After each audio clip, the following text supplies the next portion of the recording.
And this is what everybody waits on. This is the test to show how it beads up and slides off. Everybody thinks this is impressive.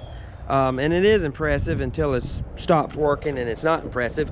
The only thing I don't like about the water-based sealer is it really feels like it's on top versus it's like almost like a sealer you'd put, a topical sealer, and it's not supposed to be. It's supposed to be an impregnating sealer.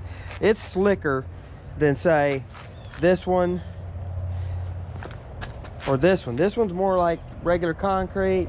Didn't affect the chain or the look too much. This one really affected it, and seems like it's only on top. I don't think this is going to last very long, but interesting.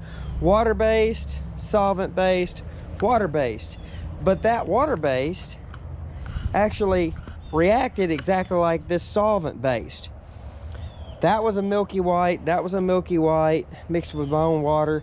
This was clear, but I mean, you can't even see where I put the tape, whereas here you can see where the tape was, but you can't see where the tape stops and goes to solvent base. Water base, tape, solvent base. Can't even see it.